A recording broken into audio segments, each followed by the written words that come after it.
बिस्मिल्लाहिर्रहमानिर्रहीम। Dear student, today our topic is jugular venous pressure. ठीक है, तो कल हमने हार्ट साउंड के बारे में बात की थी। हमने कल बात की pressure, volume, loop and cardiac cycle के बारे में। ठीक है, तो आज हम जुगुलर वेनस प्रेशर के बारे में बात करेंगे। Today we will talk about jugular venous pressure. ठीक है, तो what is jugular venous pressure? ठीक है, वो ये जो जुगुलर वेनस प्रेशर है ये असल में होता क्या है? ठीक है, first of all what is this jugular venous pressure? असल में वो होता क्या है? ठीक है, तो जो वेनस रिटर्न होता है सुपीरियर वेना केवा से ऊपर जो होता है जुगुलर वेन होता है। ठीक है, तो जब हम मेजर करते हैं जुगुलर वेनस प्रेशर को तो हम मेजर करते हैं कि ये राइट वेंट्रिकल राइट एट्रियम की तरफ आता है।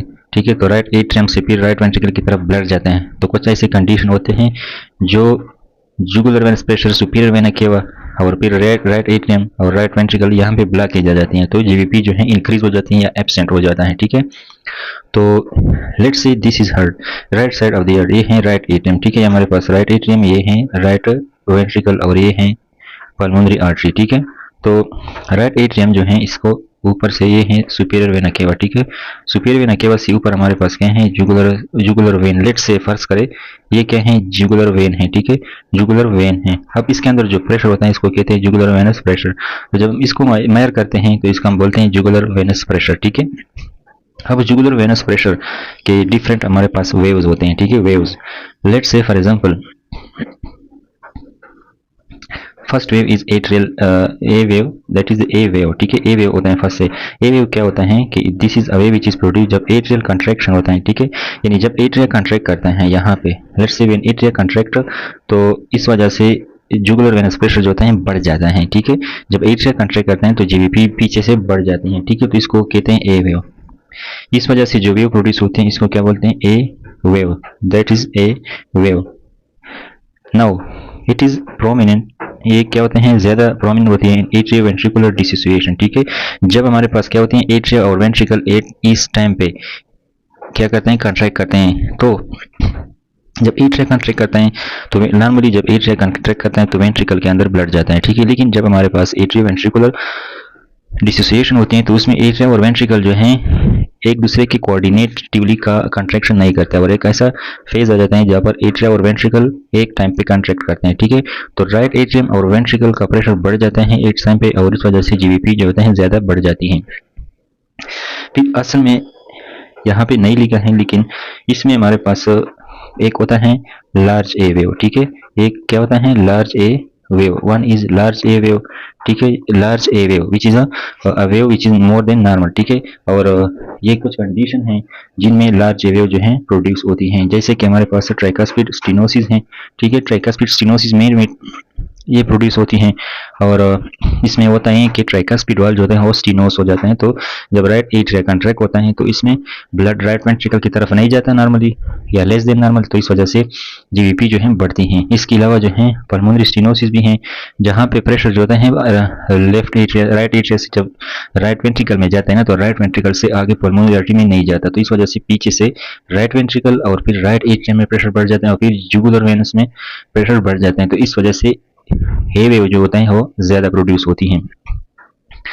इसके अलावा जो हमारे पास पल्मोनरी आर्टरी हाइपरटेंशन है। ठीक है, ये भी इस तरह के पीछे से बढ़ जाती है प्रेशर। इसके अलावा हमारे पास है tetralogy of Fallot. Tetralogy of Fallot हम बाद में डिस्कस करेंगे, इसमें भी सब पल्मोनरी स्टेनोसिस होती हैं। ठीक है, और जो हमारे पास दूसरा है या यू कैन से last is the Epstein anomaly. Epstein anomaly, अब ये क्या है इनको बाद में हम डिस्कस करेंगे, लेकिन these are the condition in which large A wave is produce. This is very important with respect to MCQs. ठीक है, तो ये कंडीशन आपके पास आ सकती हैं और इसमें क्वेश्चन आ सकता है कि in which condition large A wave is produce. ठीक है, तो ये हमारे पास है लार्ज ए वेव। इसके बाद इससे भी बड़ा वेव अगर हमारे पास प्रोड्यूस हो जिसको हम क्या बोलते हैं? जेंट ए वेव। जेंट ए वेव क्या है? This is a wave which is even this is a wave which is even bigger then A wave, large A wave. ठीक है, और ये जो है फिर ए वी डिसोसिएशन में प्रोड्यूस होती हैं। ठीक है, atrioventricular dissociation, A V dissociation में ये प्रोड्यूस होती हैं। ठीक है, ये अब हमारे पास एट्रियोवेंट्रिकुलर डिसोसिएशन में प्रोड्यूस होती हैं। इनमें कुछ कंडीशन आ सकती है, यानी कब हमारे पास एट्रिया और वेंट्रिकल जो हैं डिसोसिएट हो जाते हैं। ठीक है, तो इनमें हमारे पास आता है वेंट्रिकुलर टेकिकार्डिया। ठीक है, और दूसरा जो है जंक्शनल टेकिकार्डिया, मैं पूरा नाम नहीं लिख रहा, जंक्शनल टेकिकार्डिया, यानी इसके कंप्लीट या थर्ड डिग्री हार्ट ब्लॉक, ठीक है। जो थर्ड डिग्री हार्ट ब्लॉक हैं, इसमें क्या होता है कि एवी नोड मुकम्मल तौर पर इनहिबिट करता है एट्रिया से वेंट्रिकल की तरफ जो इम्पल्स आते हैं करंट को। तो क्या होता है, राइट वेंट्रिकल अपनी मर्जी से और लेफ्ट वेंट्रिकल्स अपनी मर्जी से चलते हैं और एट्रिया अपनी मर्जी से चलते हैं। तो ये कंडीशन है जिसमें जेंट ए वेव प्रोड्यूस होती हैं। जेंट ए वेव, ये क्या है, this is a wave even bigger than large A wave, ठीक है। इसको हम फ्रॉग साइन भी बोलते हैं। This is also known as a frog sign, important याद रखिए, ठीक है। ये अब मेडिसिन में भी पढ़ेंगे, ठीक है, but I want to discuss with you here frog sign. Gent A wave also called as a frog sign, and this is also called as a Cannon A wave. Cannon mean तो पीनी बहुत बड़ा, Cannon A wave, ठीक है, Cannon A wave. This is also called as a Cannon A wave. So this is the Gent A wave which is produced in this condition. This is all about A wave, ठीक है। ये सब क्या है, A wave के बारे में है। अब यहाँ पे A wave जो है, चलो पहले हम सबको डिस्कस करते हैं, ठीक है। A wave, तो यहाँ पे कैनन ए वेव यहाँ पे लिखा हुआ है, ठीक है, एब्सेंट इन एट्रियल फिब्रिलेशन। और ये भी नोट करिए कि जो ए वेव है वो एट्रियल फिब्रिलेशन में एब्सेंट होती है, क्योंकि एट्रिया इतनी तेजी से कंट्रैक्ट करते हैं कि वो ब्लड को पंप नहीं करता वेंट्रिकल के अंदर, ठीक है। तो यहाँ पे ए वेव प्रोड्यूस नहीं होता। इसमें क्या होता है, ट्विचिंग होती है, क्या होते हैं, ट्विचिंग होती है, ठीक है। एट्रियल फिब्रिलेशन में कुछ और भी चीज़ जैसे कि पी वेव भी एब्सेंट होता है, ठीक है, ए वेव एब्सेंट होता है, S4 is also absent in the atrial fibrillation. इसके बाद जो है हमारे पास है सी वेव, ठीक है। सी वेव जो होते हैं किस वजह से प्रोड्यूस होते हैं, ठीक है। सी वेव जब हमारे पास क्या होता है कि let's come to this part, ठीक है।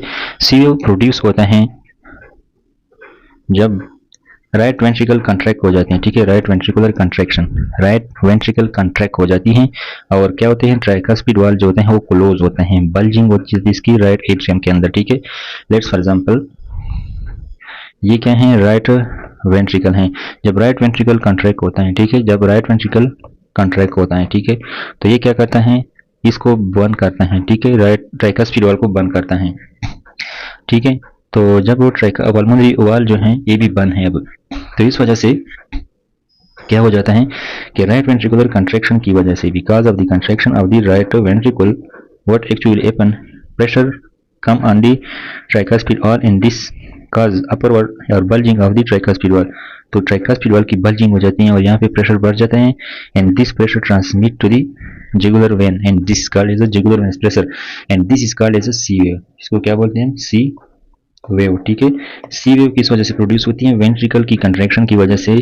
जब क्या होता है, ट्राइकस्पिड वाल ऊपर की तरफ बल्ज करता है और फिर ट्राइकस्पिड वाल ऊपर की तरफ जब बल्ज करता है तो राइट एट्रिया के अंदर प्रेशर बढ़ जाता है और फिर ये प्रेशर ट्रांसमिट होता है पीछे की तरफ जुगुलर वेन में, और इस वजह से जो वेव प्रोड्यूस होती है उसको हम क्या बोलते हैं, सी वेव। तो that's about C wave. Now we have X descent. X descent mean कि यहाँ पे जीबीपी जो है वो डिक्रीज होगी, ठीक है। तो जब यहाँ पे मजीद राइट वेंट्रिकल कंट्रैक्ट करता है ना तो ब्लड जाता है पल्मोनरी आर्टरी और लेफ्ट साइड पे, लेकिन यहाँ पे हमारा मकसद है राइट साइड, ठीक है। तो जब पल्मोनरी आर्टरी की तरफ ब्लड जाता है, ठीक है, तो फिर ब्लड जो है राइट एट्रिया से आता है राइट वेंट्रिकल की तरफ, ठीक है। और ब्लड जब राइट वेंट्रिकल की तरफ आता है, लेकिन अभी जिस टाइम पे राइट वेंट्रिकल जो है अभी जो है ना ब्लड अभी आया नहीं है, ठीक है। यहाँ पे नोट कीजिए, this is little bit confusing. Right ventricle जब रिलैक्सेशन करता है, ठीक है, एट्रिया की तरफ, एट्रिया से ब्लड नीचे की तरफ पंप करता है, मतलब थोड़ा नीचे की तरफ जोर करता है और इस वजह से जो ट्राइकस्पिड वाल है वो बल्ज नीचे की तरफ हो जाते हैं। लेट मी ड्रॉ, ठीक है। तो let's for example this is the right ventricle and this is the right atrium. तो ये जो बल्ज है वो नीचे की तरफ जब आता है वेंट्रिकल, तो इस वजह से प्रेशर जो है निगेटिव हो जाता है, ठीक है। निगेटिव मीन डिक्रीज हो जाता है, यहाँ पे लिखा हुआ है, आपको समझ आ जाएगा। एट्रियल रिलैक्सेशन करता है and downward displacement of the tricuspid valve during rapid ventricular ejection phase. यानी जब क्या होता है कि वेंट्रिकल जब इजेक्शन करता है ना वो पल्मोनरी आर्टरी में, तो इस टाइम एट्रियल रिलैक्सेशन करता है और ट्राइकस्पिड वॉल नीचे की तरफ आता है और इस वजह से ट्राइकस्पिड राइट एट्रियम के अंदर प्रेशर कम हो जाता है। तो इसमें जो वेव्स प्रोड्यूस होती हैं वो नेगेटिव होती हैं और इसको हम क्या बोलते हैं, डिसेंट ऑफ वेव, और इसको बोलते हैं एक्स डिसेंट। एक्स डिसेंट तो X descent is atrial relaxation and downward displacement of close tricuspid valve during rapid ventricular ejection phase. अब जो एक्स डिसेंट है वो कौन सी कंडीशन है जिनमें ये एब्सेंट होता है, ठीक है, रिड्यूस होता है और absent in at tricuspid regurgitation. Tricuspid regurgitation में एक्स डिसेंट एब्सेंट होता है। इसके अलावा राइट हार्ट फेलियर में भी एब्सेंट होता है because pressure gradient also reduced. जब प्रेशर ग्रेडियंट कम हो जाए तो ये हमारे पास क्या कम होता है, ठीक है। जब राइट एट्रिया राइट वेंट्रिकल की तरफ के दरमियान जब प्रेशर डिफरेंस कम हो जाए तो फिर क्या होता है, ये एब्सेंट होता है, यानी एक्स डिसेंट या जीवीपी में जो डिक्रीज आता है वो नहीं आता। This is about X wave and X descent you can say not a wave. This is now V wave. अब वी वेव जो है कब होती है, ठीक है, वी वेव जो है increase right atrial pressure due to increased volume against a closed tricuspid wall. Simple. Let's say right atrial pressure जब बढ़ जाता है, ठीक है, क्लोज ट्राइकस्पिड वॉल के खिलाफ। अब tricuspid wall let's say for example closed है, ठीक है, this is tricuspid wall which is closed और राइट एट्रिया में क्या होता है कि प्रेशर बढ़ जाता है, लेकिन ये ब्लड जो है नीचे आ नहीं सकता, तो ये क्या होता है, नीचे नहीं आ सकता तो इसके अंदर ही रहता है और प्रेशर जो होते हैं बढ़ जाती है, ठीक है। इस वजह से जो हमारे पास वेव प्रोड्यूस होती हैं वो इसको हम बोलते हैं a V wave. Increase right atrial pressure due to increase volume against close tricuspid valve, इसको हम क्या बोलते हैं, वी वेव, ठीक है। तो V wave is produce because of this. अब क्या होगा, अब यहाँ पे ब्लड आएगा राइट वेंट्रिकल की तरफ, ठीक है, और राइट वेंट्रिकल की तरफ जब ब्लड आता है तो फिर राइट एट्रियम का प्रेशर डिक्रीज होगा और इस वजह से जो वेव प्रोड्यूस होगा वो इसको हम बोलेंगे वाई डिसेंट, ठीक है। तो right atrial emptying into the right ventricle, जब राइट एट्रियल राइट वेंट्रिकल की तरफ ब्लड को पंप करता है तो राइट एट्रिया के अंदर प्रेशर डिक्रीज हो जाता है, ठीक है, और इस डिक्रीज की वजह से जुगुलर वेनस प्रेशर भी डिक्रीज होता है, इसको हम बोलते हैं prominent, it is called as a Y descent, ठीक है। और ये हमारे पास कंस्ट्रिक्टिव पेरिकार्डाइटिस में प्रोमिनेंट होगा और एब्सेंट होगा कार्डियक टेम्पोनार्ड में, ठीक है। सो these are the different waves in the jugular venous pressure, ठीक है। तो यहाँ पे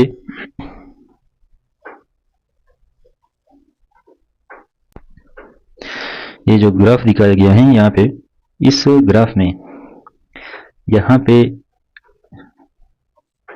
जीवीपी है, ठीक है, दिस इज द जीवीपी। ये क्या है, let me make it small so that you can see every aspect.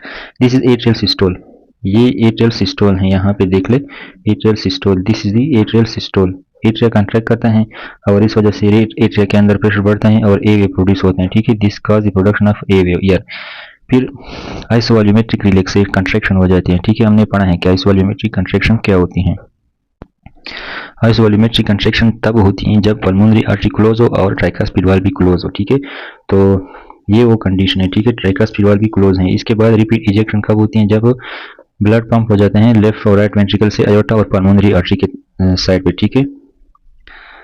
तो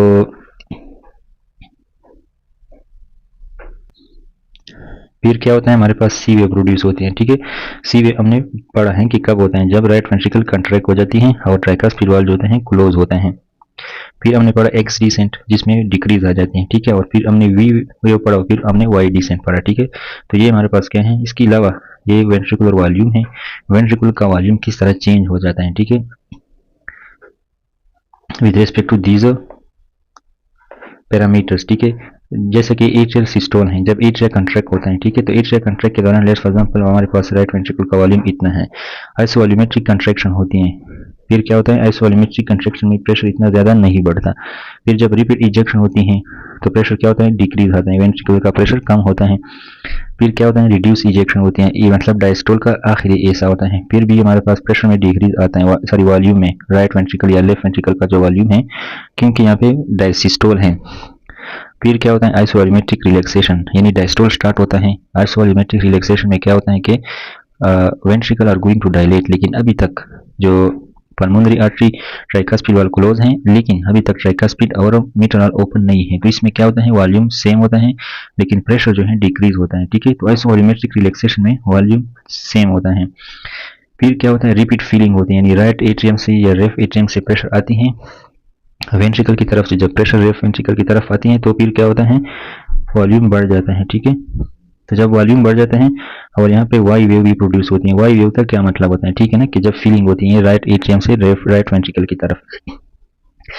इसके बाद जो है at the end we have what, reduce filling, और इसमें भी क्या होता है, फीलिंग तो होती है लेकिन थोड़ा कम हो जाती है। तो ये जो कर्व इस तरह था अब इस तरह हो गया, ठीक है। तो ये वॉल्यूम है।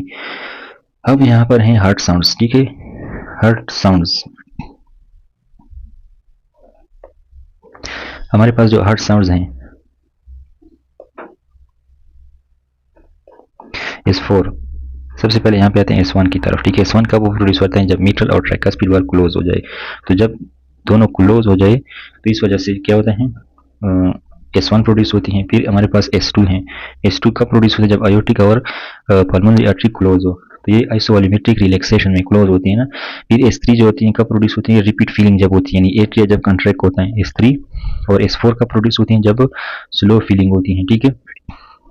यहाँ पे लिखा है, यानी अभी हमारे पास वॉल्यूम बढ़ रहा है थोड़ा। ये इसके अलावा जो है ये हमारे पास आयोटिक प्रेशर का डायग्राम है। ये हमारे पास क्या है, आयोटा और क्लोजिस, और इसको डाइक्रोटिक नाच बोलते हैं। इसको मैं डिस्कस करता हूँ। व्हाट इज डाइक्रोटिक नाच। डाइक्रोटिक नाच का मतलब ये है, लेट्स से फॉर एग्जांपल जब लेफ्ट वेंट्रिकल से जब ब्लड लेफ्ट वेंट्रिकल से आयोटा की तरफ पंप हो जाता है, ठीक है। तो आयोटा का जो प्रेशर है वो क्या होगा, बढ़ जाता है, ठीक है। यहाँ पे let's say this is the repeat ejection. Repeat ejection में क्या होता है, आयोटा का प्रेशर बढ़ जाता है, ठीक है। आयोटा का प्रेशर बढ़ जाता है, ठीक है। This is the increase pressure of the iota during repeat ejection. तो आयोटा का प्रेशर जो है बढ़ गया। अब क्या है, left ventricle let's for example पहले रिलैक्सेशन करते हैं।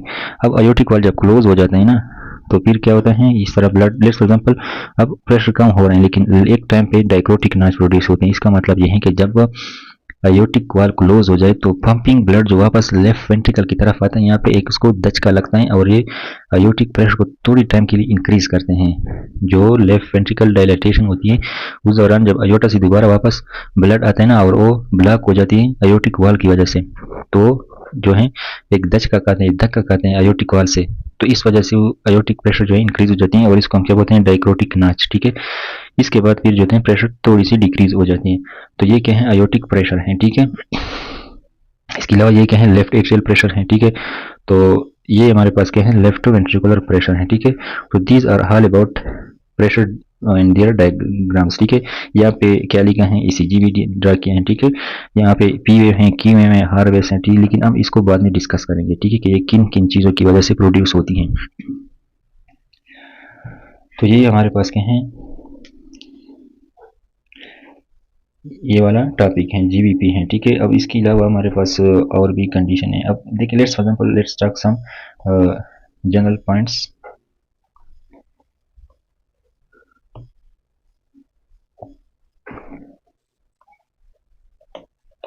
नॉर्मल GBP कितना होता है, 5 to 8 centimetre of water. Normal GBP जो होते हैं वो क्या होता है, 5 to 8 centimetre of water. Centimetre of water ये याद रखिए, ठीक है। तो नॉर्मली हम बोलते हैं कि जब हम इंस्पायरेशन करते हैं तो GBP क्या होती है, डिक्रीज होती हैं, ठीक है। लेकिन अगर हम इंस्पायरेशन के दौरान GBP इंक्रीज नहीं हो जाए, राइज हो जाए, तो इसको हम बोलते हैं कुछ स्मॉल साइन। ये क्या है, this is the increase in the GBP instead of decrease in the inspiration. तो कुछ स्मॉल साइन इसको बोलते हैं। जब हमारे पास नॉर्मली होता है ये है कि जब हम इंस्पायरेशन करते हैं तो GBP जो है डिक्रीज होती है। लेकिन कुछ कंडीशन है जिनमें इंस्पायरेशन के दौरान GBP इंक्रीज हो जाती है, और वो कंडीशन हमारे पास है कंस्ट्रिक्टिव पेरिकार्डाइटिस। इसके अलावा हमारे पास क्या है, रिस्ट्रिक्टिव कार्डियोमायोपैथी है, और राइट जो है side congestive heart failure. These are the condition which cause Kussmaul sign. Yani causes of Kussmaul sign include constrictive pericarditis in which we have calcification, restrictive cardiomyopathy in which we have fibrosis, and right heart failure, ठीक है। congestive heart failure इसमें क्या होता है, इसमें भी because of inferior wall MI pulmonary embolism की वजह से होती हैं या COPD की वजह से होती हैं। but these are the things which we will study in the medicine, that's more what we studied.